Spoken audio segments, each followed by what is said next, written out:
Hello everyone, I welcome you all to the Infinity Vision platform. Right now, I'll be doing one search question that came in your JEE Main examination. This question came on 16th March 2021 shift 1. तो ये shift 1 का question है और इसी साल का question है भाई, है ना. So let us see this question first. Question क्या कहता है? A conducting wire of length L, area of cross section A and electrical resistivity rho. एक वायर गिवन है आपको जिसका लेंथ कितना है? L गिवन है, ठीक है. एरिया ऑफ क्रॉस सेक्शन कितना गिवन है? A एंड इसकी रेजिस्टिविटी ऑलरेडी गिवन आपको रो. तो इसका रेजिस्टेंस कितना होगा भाई? Rho L by A, that we already know. अब इसको कनेक्ट कर दिया गया है बैटरी के अक्रॉस जिसका पोटेंशियल कितना है? V. Okay, a potential is V developed between the ends causing the electrical current. तो इसमें से अब करंट ड्रॉ कर रहा है ये, ठीक है. So we already know this current would be equal to I equal to V by R के बराबर होगा, क्योंकि पोटेंशियल जो बैटरी के क्रॉस डेवलप होगा वही इसके एंड के क्रॉस डेवलप होगा, रेजिस्टर के एंड के cross.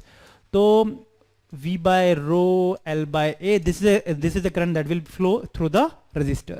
Now what has happened? If the length of the wire of the same material is doubled, same material इसका मतलब इसकी resistivity same है. अब इसके लेंथ को क्या कर दो भाई? डबल कर दो, है ना. So 2L हो गया length and area of cross section is halved, मतलब एरिया इसका A by 2 हो गया. तो इसका नया रेजिस्टेंस कितना होगा? R new rho 2L by A by 2. So it would be equivalent to 4 times of rho L by A. So इसका रेजिस्टेंस ये हो गया. अगेन इसको कनेक्ट करना है वही सेल के क्रॉस, ऐसे कनेक्ट कर देना है जिसका पोटेंशियल V था. तो अब पूछा है कि इसका नया करंट कितना होगा. So double then the current would be new current. जो नया करंट कितना होगा? I equal to V by R होता है क्योंकि पोटेंशियल तो वही है सेम. इसका खुद का resistor divided by new resistor, so V by R. So it would be equal to 4 times of rho L by A.